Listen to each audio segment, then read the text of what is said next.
Good evening. It is very nice to see you. Welcome to this annual event to celebrate our fantastic alumni. It is a pleasure to welcome you to this evening's celebration as we honor the University of Chicago Divinity School's 2025 Alum of the Year, Dr. Paul Pribbenow. Not his brother, who's dressed identically the same. Paul, not Paul.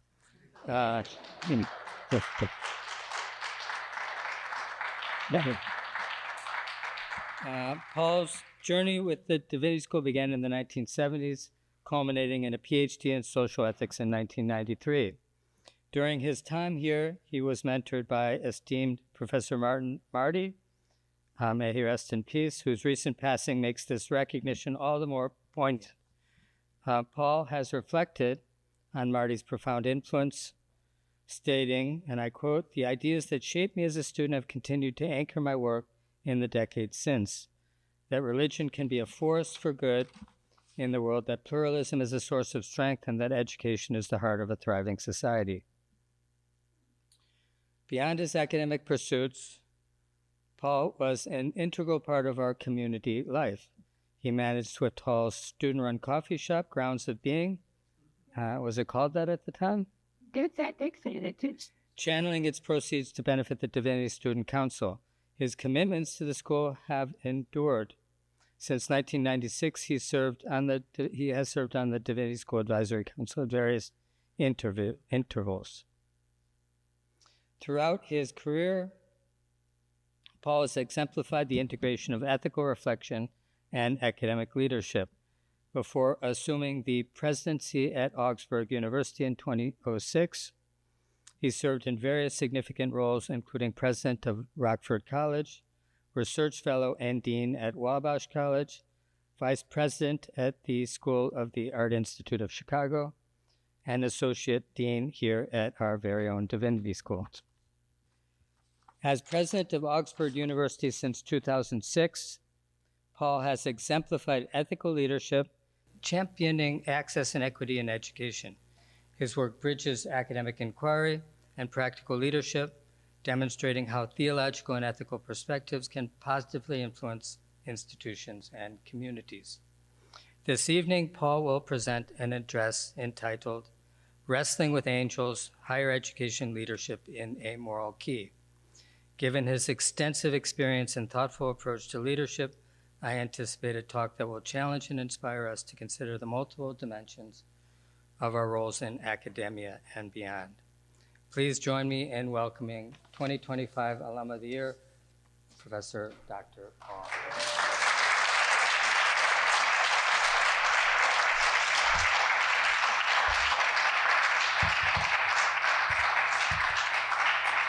Thank you, Dean Robinson. It's a real privilege to be here. It's a humbling honor. I shouldn't have looked at the names on those plaques at the back before I started, but I am just so deeply grateful for this honor. This place changed my life, and I think for a lot of us, we know that that's the case, that this place changed our life, and so I'm really pleased to be able to offer some thoughts tonight about how that has had an impact on my career now over some 40 plus years in higher education leadership, 24 years as a president. The fact that I'm still standing is like unbelievable to me, but it's been a real joy, and it's still a joy, and that's the key. Yeah, I go back every morning because it's still a joy. So I want to start by just offering a few words of gratitude. So it all started in 1979. Yeah, that's me. That's right. Yeah. Man, that's what being a president will do to you. In 1979, then Dean Joseph Kitagawa asked a number of first-year Div School students to help move his extensive book collection from the dean's office to his faculty office. As we finished the work, he handed each of us a volume from his collection. Mine was a first edition of R.G. Collingwood's The Idea of History. I still have it as that first glimpse of the personal and intellectual generosity that characterizes this remarkable place. And I didn't notice, but I opened it up, and I noticed that this actually initially belonged to Joachim Bach. And he passed it to Kitagawa And Kitagawa handed it to me. That's Unbelievable. So it continued when Professor Robin Levin, then a new member of the Div School faculty, shepherded a small group of first-year ethics students, introducing us to the rigorous study of philosophical and theological theories, while also challenging us to find nonprofit organizations in which to volunteer. Mine was Shalom Education, a faith-based organization committed to teaching high school students how to fight world hunger. Several years of sleeping on church floor basements and working with these young people to make a difference in alleviating food insecurity taught me the importance of reflective practice, linking theory and experience in all that I do. It also continued with the Swift Kick. Okay, so that was the name of what is now Grounds of Being, different names for the same shop. I was mentored by my friend Joe Price, who managed the shop and is also on the plaques back there, 2019 Alum of the Year. I then became the manager when Joe finished his degree and headed off to teach at Whittier College in California. Little did I know that those couple of years managing people and inventory and cash flow would someday prepare me for a university presidency. All right. And it culminated in 1991, when after being away from the Divinity School for a few years, and alas, a dreaded ABD, all but dissertation, I was then named Associate Dean of the Div School, and Dean Clark Gilpin, who he and Nancy are here, which is really meaningful for me, said something to the effect, it's not a good look to have an Associate Dean who has not finished his dissertation. Find someone on the faculty who will help you finish. That someone was Martin Marty, and with Clark's generous offer of a hybrid schedule, I finished my formal education at the Div School and was launched in my vocation to be a college leader. This afternoon, I dedicate this talk to Mr. Marty, whose memorial service a few weeks ago reminded all of us again that kindness and generosity are wonderful companions to scholarship and leadership. Mr. Marty's deep commitments to personal humility and pluralistic communities have shaped and informed my leadership in profound ways that equip me to speak this afternoon of higher education leadership in a moral key. So let's start here. How about some Indigo Girls to start? Closer to Fine, that's actually the Candler School's building. The person that did these slides for me, spent too much time thinking about this. He read this and tried to tie it all back to the talk, but you remember the Indigo Girls, they're tied to Emory, to Candler School, and they have this wonderful stanza in their song, Closer to Fine. And I went to see the Doctor of Philosophy with a poster of Rasputin and a beard down to his knee. He never did marry or see a B-grade movie. He graded my performance. He said he could see through me. I spent 4 years prostrate to the higher mind, got my paper, and I was free. He graded my performance. He said he could see through me. I spent 4 years prostrate to the higher mind, got my paper, and I was free.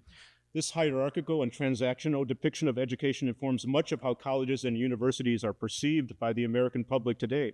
Disengaged, elitist, not open to new or alternative ideas, something to be escaped, not to mention expensive, unproductive, oblivious to its own failings, and increasingly seen as irrelevant. As we all know, a new administration in Washington is promoting a vision of higher education that is using these perceptions of higher education to call into question the roles of our colleges and universities in our democracy. But on our campus and on campuses across the country, in our neighborhoods and wherever our alumni live and work, I see just the opposite. I see students who view education as a gift that carries with it a responsibility to give back. I see faculty and staff committed to our vision that students receive what we call a three-dimensional education, an education that equips them, yes, to make a living, also to make a life, also to build community. And I see alumni and neighbors who care about each other and the world and who are working each and every day to support a just and inclusive democracy.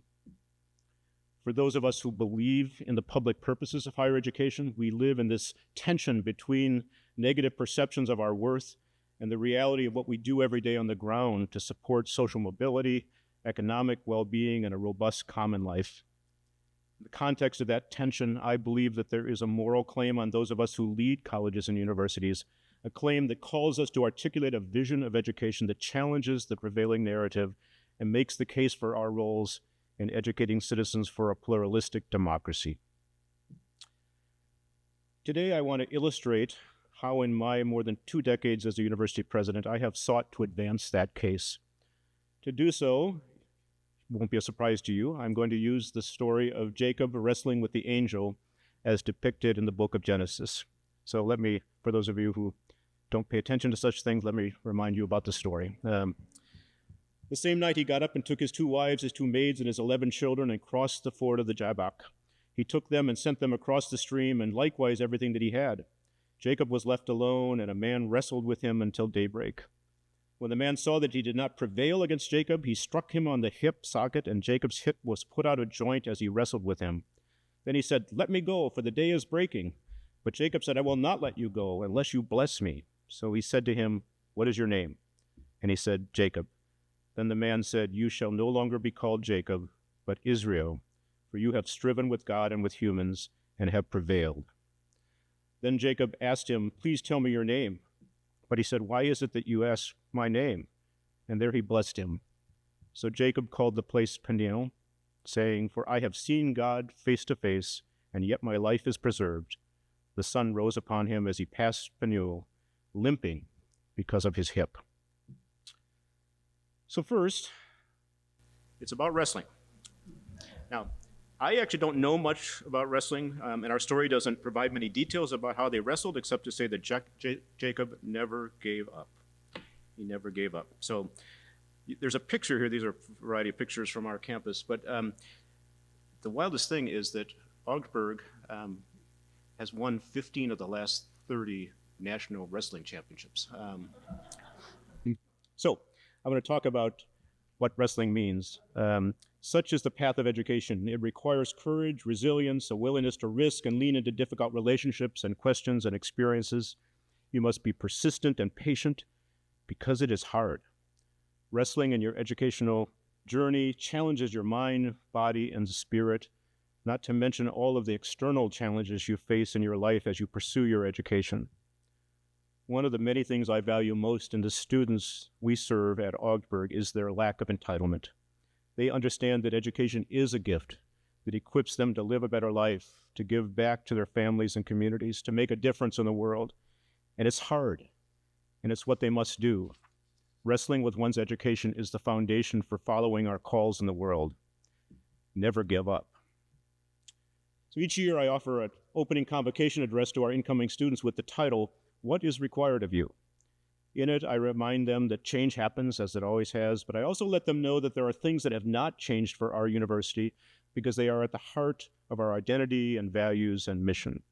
Students will receive the highest quality education we can offer in partnership with each other and a remarkable faculty. They will be challenged by ideas and experiences and relationships new to them because that is what it means to be educated. They will meet friends and peers for life, and they will be equipped for democratic citizenship because the world needs them. Just a quick aside about Augsburg so you understand some of this context. We were founded 155 years ago by Norwegian immigrants as a seminary. We then became a college, now a university. We are located in one of the most diverse zip codes in the United States, and we are one of the most diverse private colleges in the country. Just to give you a data point, their last 2 entering classes were 80% students of colors, 80. But at the same time, we are grounded, deeply grounded in the Lutheran faith and intellectual tradition. So I begin this talk to our students with the obvious allusion in the title to the well-known passage from the Old Testament or prophet Micah, the 6th chapter. "He has showed you, O mortal, what is good, and what does the Lord require of you, to act justly and to love mercy and to walk humbly with your God." To be quite honest, if I was smart, I might leave it right there, because if each of us were to behave as Micah claims the Lord requires, all would be well with the world. Justice, mercy, and humility set a high bar for God's faithful people. But the theological claim embedded in Micah's prophetic words is not mine to negotiate for our students. The links between their faith, their relationship with the divine, and how they live in the world are for them to explore and work out. We provide a rich and challenging context for them to do just that, but we do not pretend to know how they will make sense of what the Lord requires of them. On the other hand, there are some things that we can and do require of our students, and that is the simple message I share as they commence their education at Augsburg. And maybe, just maybe, if they do what we require of them, they will find a pathway to understand what the Lord requires of them. That would be the bold claim at the heart of an education for vocation in the world, that how and what they learn on our campus, that who they meet and engage here, that what they find out here about themselves and their various gifts will offer them a clearer idea of what it is that they are called to do and be in the world. I have to say that this message lands with some urgency at this time because in a time fraught with social and political division and fear, many are questioning whether or not both higher education and our democracy will survive. Throughout the past few years, our city, country, and world have been torn apart by violence fueled by all sorts of isms, racism, nationalism, fundamentalism. During our lifetimes, our economic lives have been marked by a growing gap between those who have and those who have not, a gap that threatens to unravel the social fabric of our communities. In the midst of all this volatility, we welcome our students to an institution that at its very core believes in democracy, not simply as a political system, but as an ethic, a way of life. And this democratic ethic means that they become members of a teaching and learning community, students, faculty, staff, and partners that believes that there are clear parameters for our lives together in classrooms, residence halls, playing fields, in the chapel, everywhere we navigate daily life. There is, in other words, what Yale law professor Stephen Carter has called an etiquette of democracy, rules we must follow if we are to live and work and study in ways that live out our mission as a college. Now, I have always believed that a college education is about challenging ourselves with new ways of thinking, provocative questions, mind-stretching inquiry and conversations, pursuing knowledge and wisdom and with abandon. And that is deeply intense and sometimes emotional work.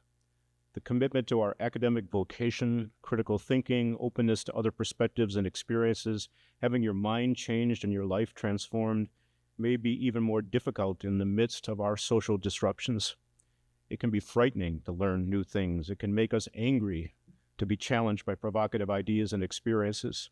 It can be threatening to risk our social identities in the midst of those who do not share our paths in the world. And for all these reasons, the etiquette of our lives together has perhaps never been more important to the well-being of our common lives. Here is the wrestling that our students must engage, and here is the call to be generous and gentle with each other, perhaps with a portion of forgiveness and grace, not so that freedoms are abridged or opinions squashed. College is not meant to be a safe place for our minds. Students will encounter provocative, even troubling ideas, but so that we might pursue our teaching and learning in ways that advance our mission and our democracy. Gentle and generous, the etiquette of democracy, a claim upon all of us in the university. So in this context, then, I offer our students the following challenge, a challenge to wrestle with an ethic that may be more relevant than ever in our university and in our democracy. The first requirement is show up. It's really pretty fundamental, but certainly not simple. As the coming days pass, we know that students will be tempted by many distractions and late nights and other obligations to not show up, to miss a class or meeting, to say that it doesn't matter whether they attend every class session. I know this tendency. I lived it myself, making elaborate excuses for why I could skip every 7th class session and no one would notice. And we might not notice every time, but they will notice, whether they fully get it now or not, that it is a slippery slope not to show up. Statistics show that skipping even one class session has an impact on whether or not first-year college students stay in school, let alone graduate, or perhaps most importantly, whether or not they learn something. But of course, showing up is not simply about physical presence. Showing up is also a sort of spiritual practice. It's about being present now. It's about being in relationship to a text, a classmate, a teacher. It's about accompanying each other on a journey that is both solitary and social. The famous educational philosopher John Dewey said that genuine education is not preparation for life, it is life itself. And if we believe that, then showing up, being present now, is the key factor in whether or not our students get the education they need in order to live in the world. The second requirement, pay attention. It's also quite simple. But the equally simple fact is that we live in a world full of distractions, and paying attention doesn't come easy. This may be, for me, the most pressing requirement in this time of unprecedented chaos and confusion. Like all of our students, I'm on social media. I have myriad devices. I follow the news through various channels. I do my best to lead a wonderful and complex university. I have a family, wonderful spouse, Abigail, who's here. I have so much I have to pay attention to, and it's hard work, and I'm old. Our students are young and have grown up in a time when multitasking is not an option. It's an expectation. I really can't imagine how they keep it together. I admire them, but I also worry about them. So yes, I do. I ask students to put away all the distractions that they can control, turn off the cell phones, spend some time away from the computer, focus on what teachers and classmates are saying and doing, find ways to pay attention. But it is more than that, of course, because even when we have put away all those sources of distraction, it remains our responsibility to figure out what is most important and how you can make what is important the center of your life. Sociologist Robert Bellah and his associates have written in The Good Society that democracy means paying attention, by which they mean that the psychic energy we use to pay attention is the key to the sort of person we hope to be as individuals and as a society. If we continue to be distracted, our attention and the energy that it requires of us will also be distracted, and the values and people and ideas and causes we should care about and attend to will not get our energy, and we will not become the people we want to be. And the final requirement, do the work. Follows logically from the first two. If we show up and learn to truly pay attention, we will find that there is work that must be done. For our students, on many days, the work will be assigned. Read this text, explore this idea, test this hypothesis, run this experiment, play this scale, practice this drill. Our students know all about doing schoolwork already, but they need to know that this is college, and college signals a quantum leap in the work required. Don't get behind on readings and papers. Take advantage of the support we offer to help manage time and learn to study. Support each other. Ask for help when you need it.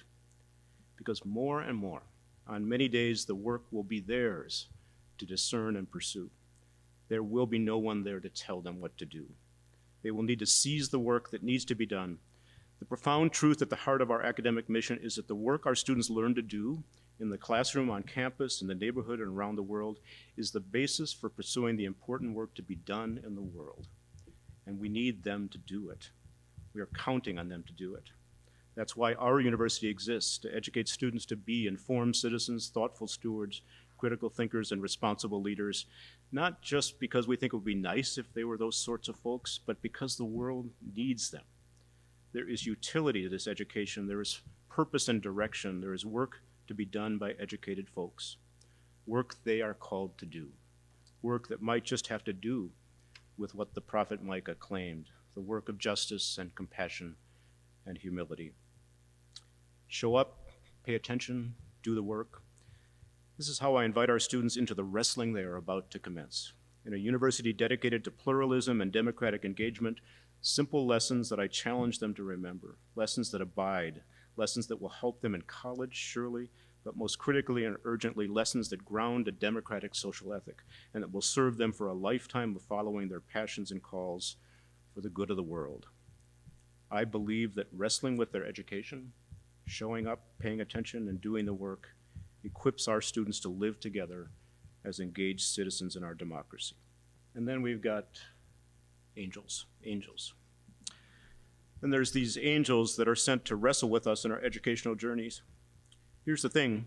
What we believe is that God sends us the angels in the form of fellow students and teachers, in the questions and experiences our students face, in the surprises and disappointments that they inevitably will find. One of the things our spiritual ancestor Martin Luther taught us about our lives of faith, and I would suggest about our education, is that we are called to ask questions about everything. In his small catechism, Luther premises all his teachings with the charge to ask, what does this mean? As students engage in the classroom, on campus, and in the world, believing that God is in the questions means that they will see angels in everything they experience in their education. As difficult as it may seem, and they will be tempted to see those difficulties as anything but divinely sent.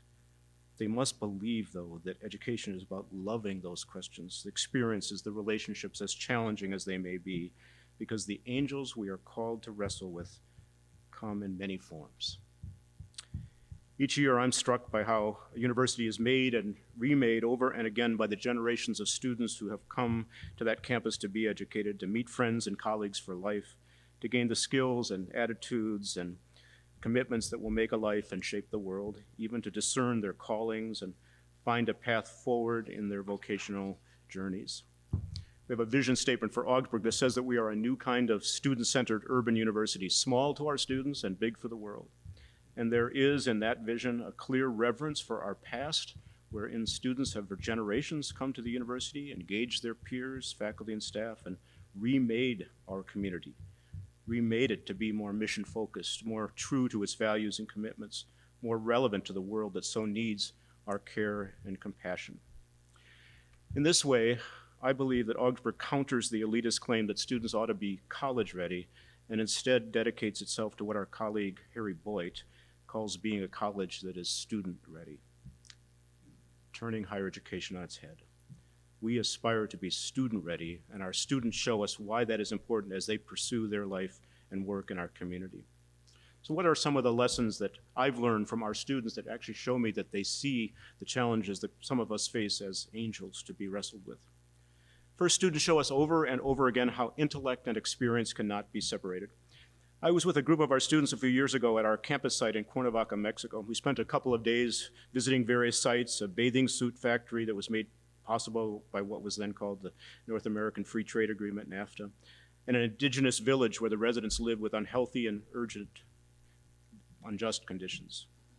These were long and stressful days, full of experiences that challenged our hearts and senses and minds. And I'll never forget the moment as we were about to leave the village after a wrenching and exhausting day when one of our students asked for reflection time. And even though a few of us groaned in our weariness, she didn't want to leave the experience she had just had, as difficult as it had been, without seeking to understand, to reflect upon, to integrate into her own thinking what she had just seen and done. The integration of theory and practice is not something to be taken for granted. Our students show me what it means to be what MIT Emeritus Professor Donald Schoen has called reflective practitioners, those who practice the art of linking reflection and experience in every aspect of their life. The students also teach us how to love our place. From the time they arrive on campus and engage with our diverse neighbors and neighborhood, they are stewards of our place in myriad ways. They settle in our neighborhood and take good care of what have been entrusted to us on our campus and in our neighborhood. There are tangible results of this in their stewardship of our place. We have a campus cupboard that serves those in food insecurity. We have a share shop to meet the needs of our fellow students. We have engagement on behalf of Lives That Matter and more attention to our carbon footprint and the care taken to create a safer and more vibrant neighborhood. So the novelist Wallace Stegner once wrote that the American psyche is in tension between what he calls the boomers, those who go into a place, use it up, and then leave, and the stickers, those who settle in a place and work to renew it and make it better.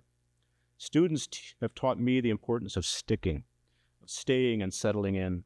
We accompany and settle alongside our neighbors. We pursue education and our place, equipping each other for lives of meaning and purpose. We welcome each other in this place, sustaining a community of hospitality and mutual respect. We love and are faithful to the place that has been our home for more than 150 years. Our students also teach me not to be afraid of the other, the stranger. We live in a world of fear and violence and separation. We too often marginalize the stranger, retreating to what Bella has called our lifestyle enclaves, mingling with those with whom we share culture and skin color and income status, trying to find safety away from the uncomfortable and the unknown. But of course, retreating doesn't work because the world only becomes more dangerous and polarized and frightened. Our students lean into a community of hospitality and justice that embraces otherness and difference, that faces the tensions and complexities of diverse perspectives and experiences, that seeks to engage what political theorist Michael Walzer calls a thick sense of our life together, not trying to minimize our differences, but calling them into dialogue and mutuality. Students challenge all of us to face our privilege and biases and fears, and some days we get it right. On others, we have so much more to learn as we embrace the richness of life together in our remarkable community. And finally, students teach me how to hope. For more than 40 years, I have worked at colleges, and for all of the messiness that often passes for daily life on a campus, I come back each and every day because of the hope students inspire in all of us. It is hope despite the evidence on many days. When His Holiness the Dalai Lama was with us on our campus several years ago, someone asked him a question about how he could continue to follow his path toward peace when the world was so violent and there was little evidence of a way forward. His response was quick. What choice do I have? If I meditate on pessimism, I will die. If I meditate on optimism and hope, I will live. It's not a naive hope that students teach us, just wish for it and all will be well with the world. No, these are well-educated individuals, fully aware of the complexities and uncertainties of life in the world, in society, in our environment, in the cosmos even, and yet they hope and they get to work and good things happen. In this way, they lift up the angels of our lives together, engaging them with care and love and courage so that we might imagine a more compassionate and just world. And then, this is where all this education, wrestling with angels, leads. For Jacob, his night of wrestling with the angel leads to his demanding a blessing, with the angel then claiming and naming him for the journey ahead. Jacob is now Israel, the one who carries the covenant for his people, his calling. For all of us, and especially for our students, wrestling with angels in our education leads to callings discerned, lives transformed, promises made and kept, blessings conferred. We are claimed and named as those called to do God's work in the world, in our careers and professions, in our families and neighborhoods, in the institutions and organizations that help build public trust. We wrestle with angels. We strive, as Jacob did, with humans and the divine, so that justice and compassion and love might flourish. I often turn to this book of Sirach, where we find a soaring love letter to the ways of wisdom. For those known by God comes this invitation to follow the ways of wisdom wherever it leads, to love life, to be filled with joy, to live secure, yes, to walk on tortuous paths full of fear and dread, tormented by discipline and governed by her ordinances, and then to be brought back to the straight ways. For me, this describes the journey of learning for those who are known, who know as they are known. It is a journey that takes us not to one form of knowledge, to one way of knowing, but not to some objective truth once and for all. It takes us where the ways of wisdom lead, places both tortuous and difficult and frightening, and at the same time joyful and life-giving. This is a vision of knowing that knows no bounds, of knowledge that seeks after the wideness of God's creation. So what does all this mean for the educational experience and academic mission in our universities? How does being named and claimed and blessed after wrestling with angels show up in our lives? I believe that one of the most significant gifts of my Lutheran scriptural and theological heritage is our commitment to humble and critical inquiry. We are humble because we have been called by the divine, the one who knows us and who understands that our knowledge and actions are never complete, that there are many truths yet to be just uncovered, that the truths that others have found may help inform ours, that we may be wrong and need to amend our knowledge. What a significant challenge this is to the competing ideologies that too often claim truth once and for all and thus polarize and stymie conversation and genuine learning. Our late colleague at Capital University in Ohio, Tom Christensen, has written powerfully of a Lutheran way of knowing that is grounded in wonder, openness, recognition of connectedness, freedom, critical faithfulness, engaged suspiciousness. These are the ways of humility. And we use our critical skills because we are not afraid of the answers we may find and live into. As those already known, we believe that God calls us to lives of asking questions, of seeking to ever more full and accurate understanding of the world and of our experience, of giving away our minds and hearts to serve our neighbor in whatever our vocational journey. The late Lutheran theologian, long a citizen of these halls in this neighborhood, Joe Sittler, has argued provocatively that the purposes of a liberal arts education in a Lutheran institution is to annihilate innocence about the realities of the world and human experience so that we might live authentically as God's people, awake and vigilant to what we are called to be and do. Our humble and critical inquiry then leads us to seek the ways of wisdom wherever they are found. I've learned so much from educator Parker Palmer about this journey toward wisdom. Palmer talks about the community that gathers around a particular challenge or issue and what he calls wicked problems. He describes how when a community gathers to explore the challenge, we must seek to bring all perspectives, all ways of knowing, all sources of knowledge to bear. It is when we do this, Palmer claims, that we experience what the poet Rilke calls the grace of great things. The grace of great things, the wideness of God's mercy and knowledge. This journey to the grace of great things, the ways of wisdom, thus challenges us to never put limits on what and where and who might be sources of knowledge and perspective that enhance our understanding of God's work in our midst. I think especially about what we have learned in recent years at Augsburg through our various interfaith efforts, grounded firmly in our Lutheran faith and intellectual tradition, which calls us to ask, what does this mean? And to watch for what God is doing in our midst.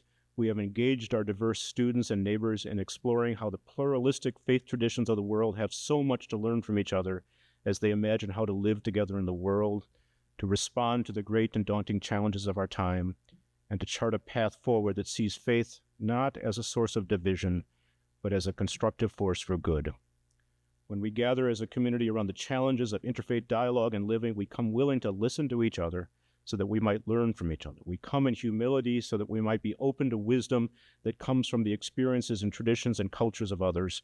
We come with a critical eye for how our own privilege often blinds us to the opportunity to expand our knowledge. We come longing to know the grace of great things. We come, as Tom Christensen also challenged us, to tell the whole human story in depth and breadth honestly, to be radical truth tellers. Radical truth-telling in a community of hope, called to know as we are known. There's one more thing, a thing we must acknowledge and embrace as we wrestle with angels. For Jacob, wrestling with the angel led to an injury that would stay with him for his life. His hip was put out of its joint. Likewise, for those of us who wrestle with angels in our educational journeys, we too may be wounded. Perhaps it won't be a physical wound, but wounds to our minds and hearts and spirits are very possible. Wounds that are the result of the hard questions and experiences that education requires. And those wounds will stay with us for our entire lives. Here is what they will mean for us. We will never be able to do anything meaningful on our own without the help of others. Therein is the fact that following our calls in the world is never a solitary affair. It always means that my education, my gifts and talents, my call is followed in community with those whose calls complement mine, ensuring that our work together models the covenant God has made with God's people. I want to say just a few words about one of those wounds, the vulnerable hearts of our students. University of Virginia English professor Mark Edmondson once opined in the New York Times that the students who truly succeed in college, he said, are those who show up with what, borrowing a line from the boss, Bruce Springsteen, called a hungry heart. Edmondson argues that students with a hungry heart are those who have a love for learning and openness to experience, the courage and curiosity to stare into the abyss of human experience and get excited, and the willingness to risk beliefs and values because confident beliefs and values to risk. There are ways in which Edmondson's opinion extends a long-standing fascination in America about the role of the heart as a metaphor for integrating intellect, values, and character. Alexis de Tocqueville, the French journalist and chronicler of mid-19th century America, observed in his Democracy in America that the vitality of the American democracy was not so much about a political or legal structure as it was about our mores, defined variously as notions, opinions, and ideas that shape mental habits, or again as the sum of moral and intellectual dispositions of humans in society, or habitual practices with respect to such things as religion, political participation, and economic life, or on point for our topic here as habits of the heart. In their mid-1980s book, Habits of the Heart, Bella and his colleagues borrowed Tocqueville's concept to argue that the renewal of our democracy relied on recovering these habits of the heart as a means to navigate between our private and public lives, between individualism of various stripes and a commitment to the wider public good. The genius of our democracy depends, they argued, on a healthy balance between the private and public, a balance that is only possible when we cultivate in our citizenry the civic virtues that Tocqueville called habits of the heart.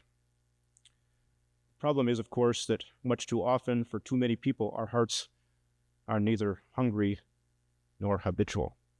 And therein lies the stuff of a pretty dismal diagnosis of our common life. For those of us who have the privilege to be part of an academic community dedicated at its core to the liberal arts academic tradition, there is much to celebrate about the promise of our education. At its best and most faithful, the liberal arts tradition claims that genuine learning, grounded in humility and openness, must embrace the experience of difference and otherness, must seek to hold the tension of opposites and conflicting perspectives without falling apart. In fact, I might argue that we are most learned and faithful when we give up attempting to control our world, when we recognize that the gifts and ideas and experiences of others are at the heart of a community that is healthy and just and compassionate, and when we lift up the ways in which our learning and lives are enhanced by living in the tension of opposites, by seeking to comprehend all sides of an issue, to be comfortable with complexity and ambiguity, to honor paradox in thought, speech, and action. For those educated in the liberal arts, the outcome is that our hearts, the intersection of mind and spirit and community, are formed by living in the tensions that define human experience. That said, we are not always at our best in our academic communities. How easy it is, once we have been educated, to believe that we have learned enough, that we have found the right way to the truth, that our ways of seeing the world and acting in it give us a leg up on those who do not share our superior learning. And when we do engage with those who do not share our beliefs in education, those we count as less learned, our behavior often leans toward finding ways to help correct their deficiencies at best, or marginalizing and ignoring them at worst. This, then, is the abiding tension in our lives, the tension between our aspirations to embrace the other, the stranger in our educational journeys, and the arrogance that too often creeps in when we believe that our education privileges us and allows us to stigmatize and ignore the other.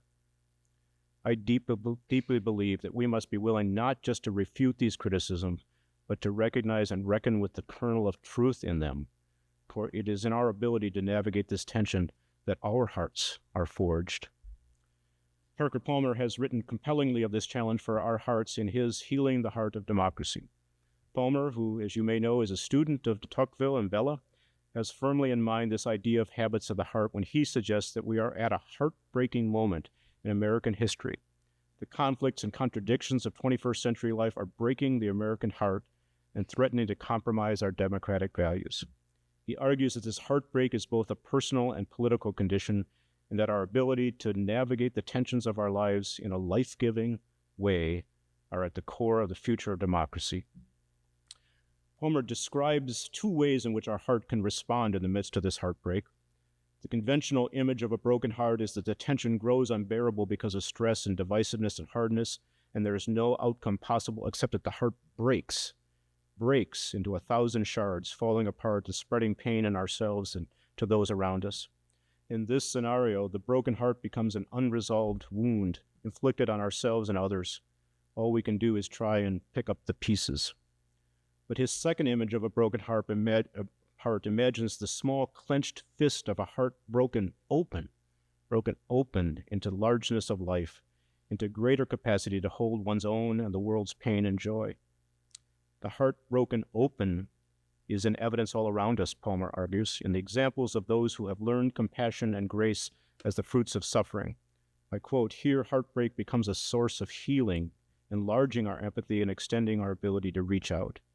And here, Parker claims, is the choice we all must face. Will we hold our hearts open and keep trying to love, even as love makes us more vulnerable to the losses that break our hearts?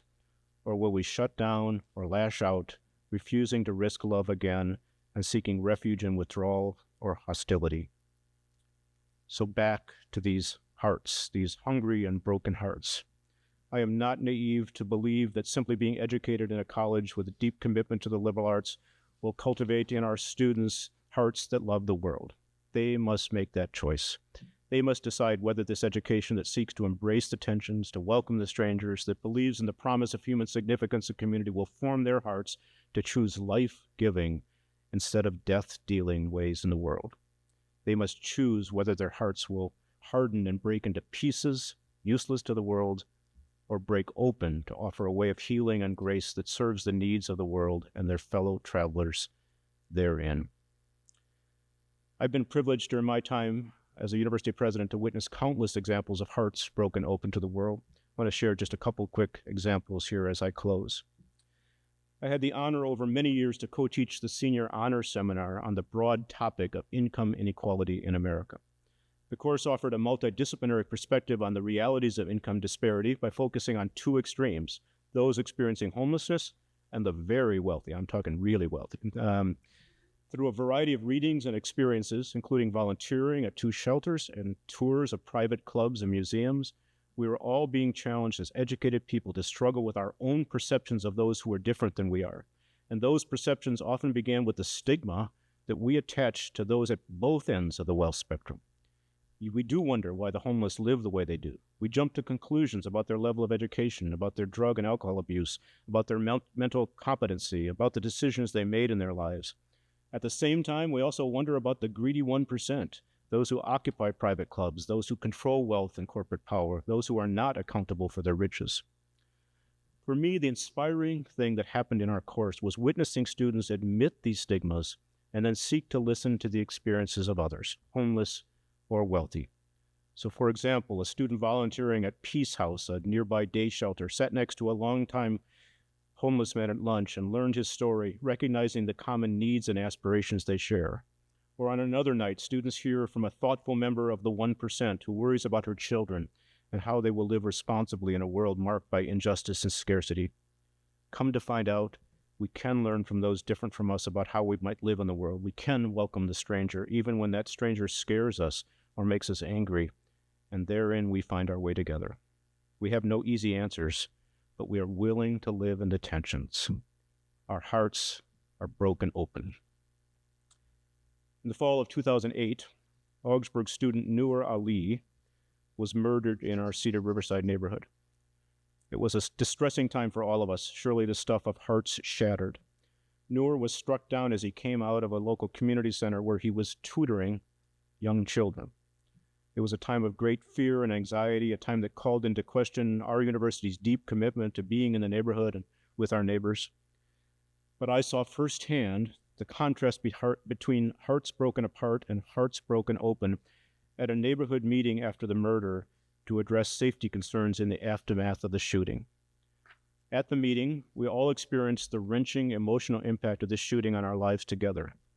Though we intended to talk about security cameras and safety patrols, instead we listened to urgent longing for community. When an imam stood to speak, his first words were, "God is good." And though we were a room of people of very different faith traditions, we could whisper, "Yes, God is good, and this is not what our God wants for us." In that spirit, our community came together to rededicate itself to the well-being of our neighbors, yes, to more security cameras and personnel, but even more urgently to finding common purpose in the health, safety, and well-being of our neighbors and neighborhood. We are a stronger and safer neighborhood today because we lived in the tensions of that painful moment and found our way forward together. That is what it means to have your hearts broken open.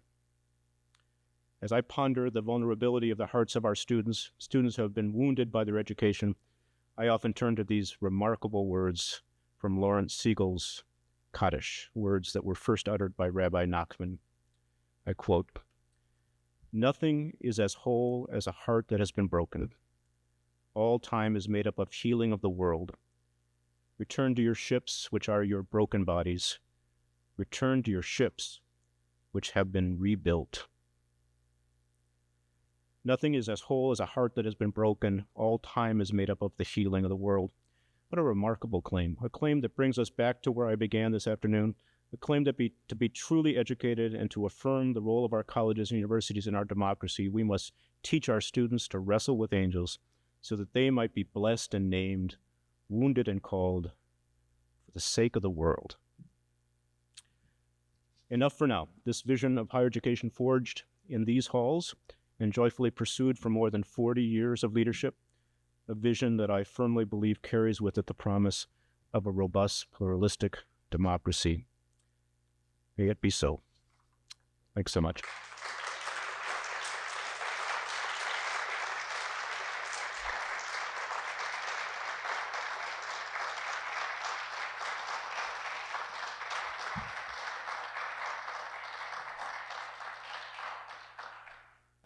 There's time for questions, and if you have a question, please come up to the microphone. Thank you for this elaborate metaphor of wrestlers seeking for wisdom, a community of wrestlers. I'd like to turn it toward the president himself for a minute. As several of you will know, you're a regular writer of a newsletter, The Reflective Practitioner. And I wondered if you could say a few words about how the act of reflective writing itself contributes to the work of administration, the wrestling of administration. Yeah, I try to stay away from that topic today, because because nobody wants these jobs now. That's the problem right now. Well, first of all, I publish this bi-weekly or bi-monthly newsletter called Notes for the Reflective Practitioner. I owe it to my good spouse who said to me 26 years ago, you write about these things, you need to put it together and share that with people. And so 26 years later, I'm still publishing these every other month.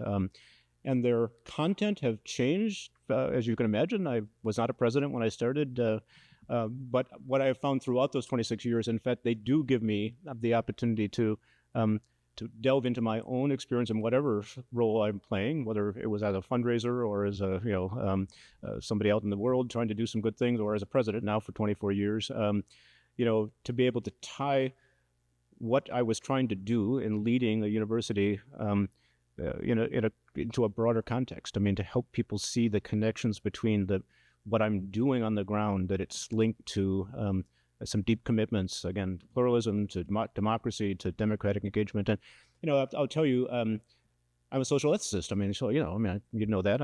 I came out of the Ethics and Society program here, and when I became a president, I just thought that's what it's all about. It's about the ethics of this work, right? I mean, it's about public purposes of higher education. And it didn't take me long to be disabused of that notion by many of my colleagues. And so for me, this is a lifelong pursuit of trying to tie those things together, to believe deeply in our democracy, in the opportunities we have. Folks, it really is remarkable that in 14 pages I didn't mention Jane Addams, because she is probably the biggest influence on me. And what Jane Addams taught me, in the work that she did at Hull House. I was actually the president of her alma mater, Rockford College, for 5 years, which was a great privilege.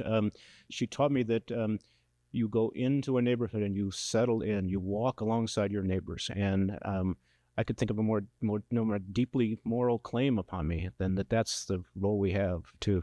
And so the writing has given me a chance to both to process that for myself. There's no doubt that it is important to me personally, but also then to share that with a community of folks like you and others who have been following me for all these years, and who themselves are reflective practitioners. And that's really the beauty. I mean, I have this wonderful quote from a Canadian organizational theorist who says, "Multiply your mind by giving it away."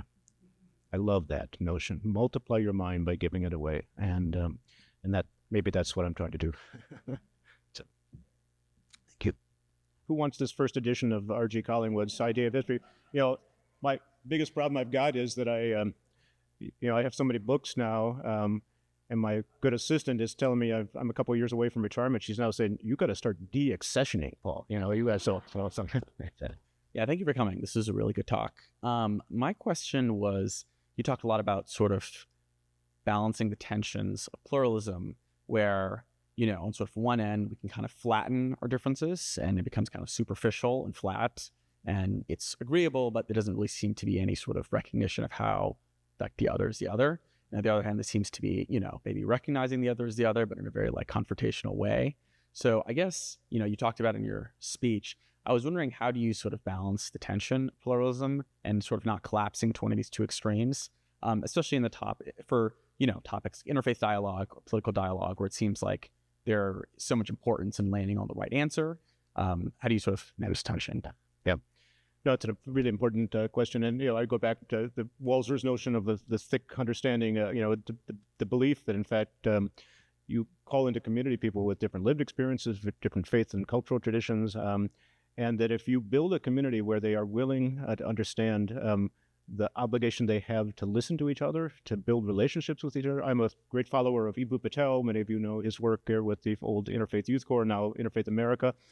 He had this threefold way of thinking about interfaith work, in that it has to both requires a gaining of knowledge about others, whether it's faith traditions or other relationships with the other. And so that is at the core of the work we do at Augsburg, at least, is building relationships across those differences. So we're 15% Muslim in our undergraduate population, we're 4% Lutheran, which really shows you, kind of a fascinating kind of move of, our population, the demographics.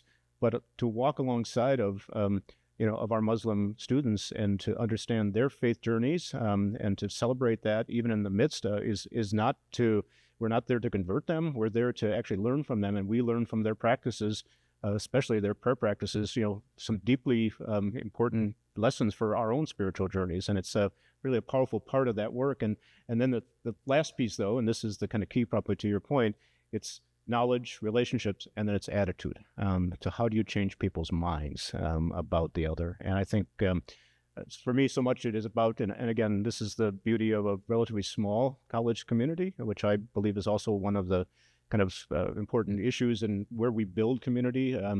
It's hard sometimes in the context of very large institutions or organizations to do that, but we've been able to do that because our population allows us to build relationships with each other, and we trying to build a context in which that is the most important thing, not to diminish the differences, not to shut down opinions, but in fact to engage them in dialogue. And in, I always say it's not interfaith dialogue, it's interfaith living together. And that's really the power.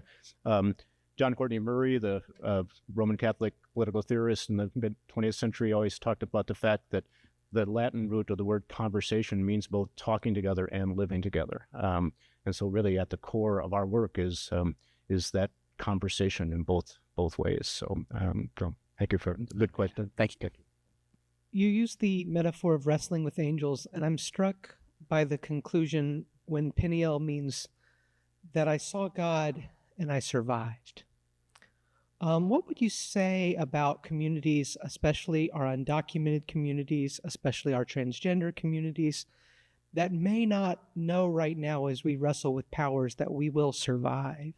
What is the role of the institution of higher education? What is the role of the function of higher education in creating space where that wrestling can happen and we survive?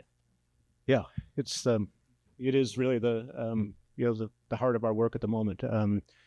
So in addition to the ethnic and racial diversity that I mentioned earlier, we are a place with a very large trans population and LGBTQIA population. We have a lot of undocumented students. And so in the current environment, we have students who are targets. And so it's become really the core work that we've been doing is how do we give them a context in which asking them to pursue their education, which again is what I want to talk about, which is the wrestling with the angels is about the fact that they're there to get an education. And this is the kind of education we offer with their lived experience, with their identities, being threatened by external forces. How do I surround them with a community that allows them to continue to thrive in the ways that we know they deserve to thrive? And I can't protect them from everything, but a community can do remarkable things for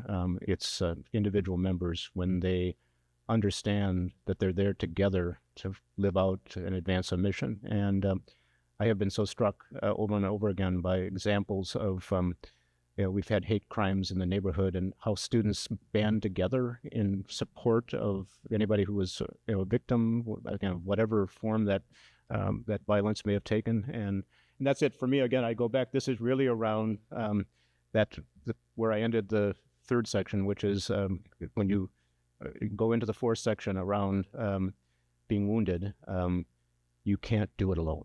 That's really the key. You can't do it alone. It's got to be about a community of complementary vocations and callings and identities that comes together to to, have each other's back. I don't have a particularly clear question, but you said something about changing people's attitude, changing their minds, and immediately what pops to mind for me is fear. I work in the arena of changing people's attitudes. So because you're one of my favorite thinkers, I just want to know what you think about fear. In particular, maybe the religious, context that you're in the university, how you've encountered fear, who do you read on this, and anything Paul wants to say on fear. Well, let's just say that, again, back to the Madison's good question, fear is, of course, the biggest enemy right now. And let's get right down to it. I mean, all efforts being made by certain politicians are all about trying to create more and more fear to distract us from my argument that I've made in lots of settings here in the last couple of months has been that they focus our attention on international student visas, on DEI. Those are simply symptoms of a larger narrative that they're trying to undermine the role of colleges and universities in our country. And so all of those efforts create fear that then lead us to get distracted. I mean, back to my claim about paying attention, it's easy to be distracted when you're having, it's my life. Every day it's like, what executive order has come out? What student has had their visa revoked? Which one of our students is threatened in a variety of ways? And I've got to both respond to those things, but also understand that the community is a place of sanctuary. It is a place where we can actually create a context in which folks can continue to do their work, continue to live alongside each other in a positive and compassionate way. And I have to say that I've been very proud of our community and the way that they've done it. And it's really, not me, it's really around the fact that everyone has understood the challenges that we're facing. My provost, the week after the election, read the entire and put everything in there that could potentially be an impact or have an impact on our lives. Scary stuff, and it's coming true, and that's the worst of it. But that led us actually into a planful effort as a community to think about how do we plan and not panic. And it's trickled down. It's been fascinating to watch it happen. So here's the leadership team leading that effort, but then it just got infused back into the institution at every level. So those who are on the front line supporting our students now have that same attitude. This is not, yes, you're frightened, so let me tell you what we can do to help you. Let me tell you about what faculty are willing to do to give you grace and latitude in the classroom when you feel like you can't come to campus because you're afraid that you'll get picked up, or whatever, just really practical things. And I had more students in the last 3 months stop me on campus. I've been the president for 19 years. Stop me on campus and say, thank you for everything you're doing for us. You don't get that from students very often. So, not as the president. So, and I guess what I'd say is that I feel like that's my job, and I want to do that job well. But to have people actually see that that's what the place is trying to do for them, that's what's, and then it worries me about, I can, take on other institutions, but, there are other institutions where they're not protecting their students, and some of it is because they're fighting battles that are distracting them from their core work, from being able to, if you would be the president of Harvard or Penn or Columbia right now, how can you pay attention to students when you're just trying to save the institution? So I don't at all envy them that role. But for us, that attitude, and part of it is we had some practice, because after the 2016 election, we also had, because of who our students are, the Muslim ban was announced 3 weeks in, all of our neighbors are Muslim, and so you can imagine the fear that's there. So how do we get out there and surround them and embrace them and give them the kind of support that they need to continue to live their lives when, in fact, every turn somebody's threatening them with something. So I don't know what I'm reading that would help you, but I'll think about that question. So, Shall I ask a question as well? Oh, yeah. Can I resist? Paul, as some of you know, we were in Minnesota a month ago, and it was really quite wonderful. We had an event hosted by Paul, Jeffersonian lunch, as Kate calls them, conversations around the subject of religion and the university, and I learned so very much about what you have done. So I wanted to ask two questions related to what you have achieved over the last 20 years Yeah. as president at Augsburg. Yeah. First of all, you mentioned the diversity of your campus, and it is the best, the most diverse campus in the country, one of the most. 15% Muslim, you said, and 4% Lutheran. One, could you explain a little more about how that came to be, how the university came to have that composition? One question. The second, you told me about a number of your curricular developments and innovations to try and support an increasingly complex university setting. One was the one that you mentioned today at the beginning of your talk, study abroad and service, when you referred to the students asking for more reflection. The other, a fantastic study course that you described, starting in Minneapolis and ending in the Gulf, travel course down the Mississippi, which is, I think, the perfect model of doing a travel course within this country, increasingly diverse country, increasingly complex. So I would ask you to give a little history about your achievement at Augsburg, and two, to share with me now in position of administrative leadership, some of your tricks to create curriculum developments that support everything going on. Thank you, Paul. One of the reasons that we don't have more Lutherans is because Lutherans are all white. That's the problem. So, and the only growth in the demographic in our part of the country is very practical, was in communities of color. So just before I got there, Augsburg 155 years ago, Norwegians, Lutherans, liberal arts. I'm talking, it doesn't get more white than that, And so what we found was that some good practical missions officers started realizing that the only growth was in these communities of color, so they started building relationships, and over 20 years we have built trustworthy relationship with communities of color of all sorts, African American, African immigrant, Latinx, Native, Indigenous folks, Pan-Asian, and so it's a pretty practical admission story in that regard. We just went out and we visited high schools. We built relationships, and then we started to put in various kind of efforts to scholarship programs and things that help to create more vibrant pipelines, and then we changed the way we teach, and that's the key, because when those classrooms changed, our faculty had to respond to the students that were in front of them. They could not continue to teach the way that they had taught for some of them decades. And that was the joy for me, watching a faculty that said, these are the students in front of us. What do we have to do to help them get the education they deserve? So they, think about that. I mean, any of us who have taught, we've got our notes, we've got our jargon, we've got our, metaphors that we use, and they had to change that. And they had to listen carefully to that in the classroom and be willing to change. And it may be, other than a really nice building that I helped to raise money for, that may be the most gratifying thing of my 20 years there, is to see a faculty that embraced this diverse population and figured out how to help them be successful. Now, back to the whole question about religious. So, Augsburg is one of the 27 schools of the Evangelical Lutheran Church in America, the ELCA. Marcia's here. She's down at one of our sister schools, Gustavus. Some of you probably have some St. Olaf grads here. They're always in the room. I don't know why, but but one of the things that we've done as a network is that we've come together, and Marcia's helped to play a role in this, and we've actually started to craft the things that tie us all together. So we have a statement that we developed as a network called Rooted and Open. And it's actually based on a theory that came from a man named Daryl Jodak, who taught at Gustavus and at Muhlenberg, one of other schools. And he built this beautiful metaphor of a bridge. And he said to us, okay, as Lutherans, we have some deep pilings that go deep into the water that hold up our bridge. And those are our Lutheran faith and intellectual tradition. Those are the things like vocation and semper reformanda, and all the theological ideas that are so central to our tradition. And then we have the beams that come up from the pilings that hold up, and that's where those faith principles, theological principles, get translated into what happens on the bridge.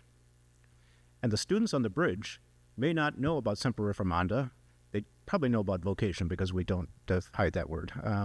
but they don't know about the deep theological commitments that actually have helped to form what happens on the bridge. And that bridge metaphor allows us what Joda calls to be a college in a third path. And he draws a continuum of basically secular institution, a public university primarily, and then deeply sectarian places, like Wheaton out here, and there's a few in my neighborhood, Bethel, University of Northwestern, places that you have to in fact to share the faith in order to be willing to sign a faith oath to be.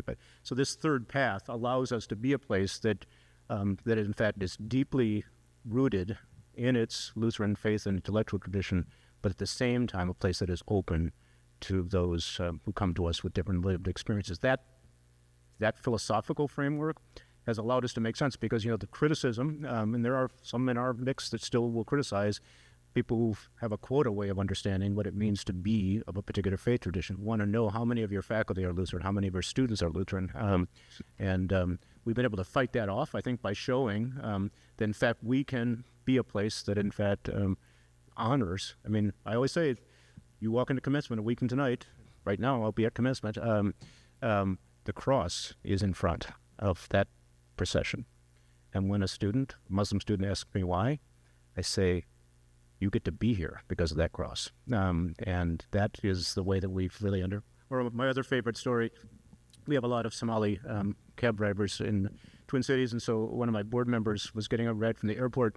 Somali ended up in a conversation, and the cab driver said, "Oh yeah, my son's a student at Augsburg." And the board member said, "Well, what is it like sending your son to a Lutheran Christian place?" And his answer was, "At least you believe in something."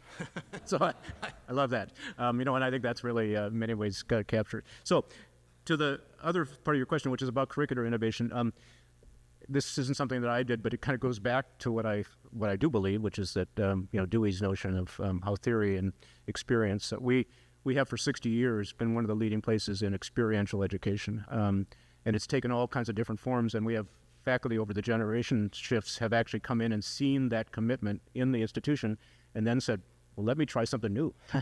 And so about 10 years ago, a political science professor who loved the river, actually we adopted, like the banks, Abigail and I went down and cleaned up the banks of the river because we have a certain share of the Mississippi River, which is right off the edge of our campus. Well, he had always had this dream to take students on the river for an entire semester. So the river semester starts in St. Paul. They actually built their own boats. They're like catamarans. They go all the way from St. Paul to New Orleans in those boats. They take a full 16-credit load. They take a biology course. They take a leadership course. They take a political science course. They do an independent study. Some of them do internships remotely back in the Twin Cities.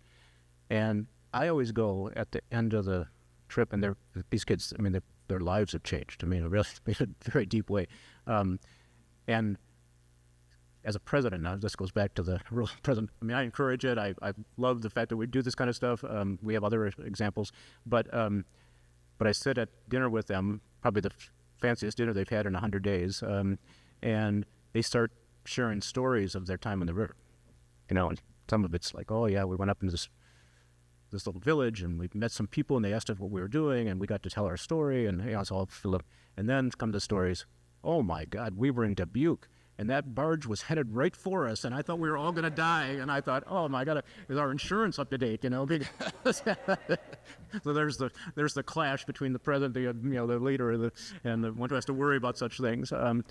Another example, the more recent example is that we have a new graphic design program in our art department, and we have something called Design and Agency, which is actually a graphic design agency on campus, staffed by students, and the clients are neighbors. So a local nonprofit will come in, the student gets a chance. So as they're learning, in their coursework and things, they're also getting a chance to practice. And so that is it's just a given in our community that's the way faculty think about what it means to teach. There's never a disconnect from something happening in the world. And given that I learned that from Professor Levin when I was here 47 years ago, I cheered them on in that regard. So now I believe there's one more thing to do for Professor Pribbenow. It is my honor after your distinguished career, still continuing. Wonderful lecture, which was very inspiring. I have the honor of awarding you with the 2025 Alum of the Year Award from the University of Chicago. This is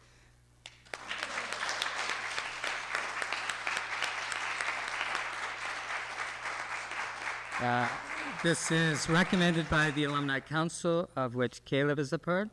This is ratified by the trustees of the Baptist Theological Union, and this earns you a place on that plaque on the wall. A very distinguished list that you are now.